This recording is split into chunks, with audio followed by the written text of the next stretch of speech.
We've talked a bit about the screwless vise previously. What we want to do now is see how we can square this little precision beauty to our mill bed. The vise itself is hardened and ground to 2/10,000ths of an inch accuracy, but that precision won't do us any good if there's any dirt, chips, or swarf underneath it. So thoroughly clean the vise bottom and the mill bed before you place the vise on the mill bed where you want to use it. The next step will be to put an S-clamp on either end. I usually start with the fixed jaw end, and the clamp will be finger tightened as snugly as I can. Now we go to the other end, and using the machinist square, we're going to align the vise to the mill bed. Once we're satisfied with our accuracy, we'll put an S-clamp on this end too, which will also be finger tightened.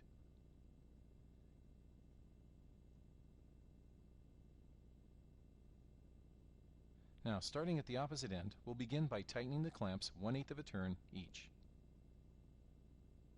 Doing it this way doesn't allow much chance for the clamps to move the vise as it slowly and uniformly tightens. It'll tend to stay exactly where we put it.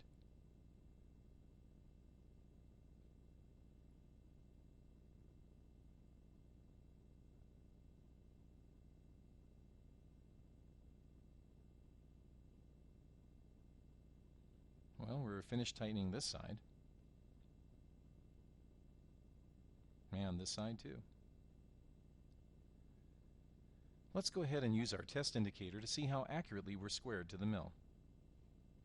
We'll lower it to the fixed jaw, and then we'll use the X-axis wheel to preload the indicator a few thousandths.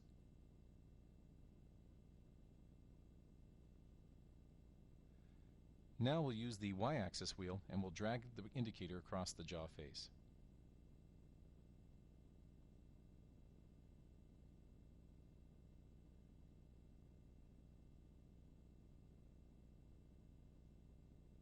It's perfect.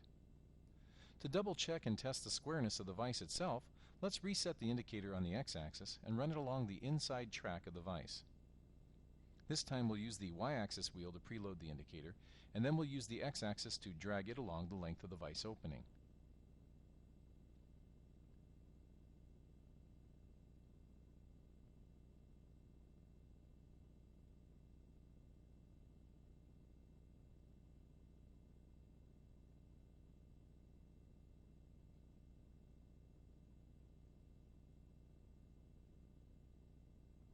Again, perfect. Can you believe such precision for around $50? This really is a very useful piece of gear.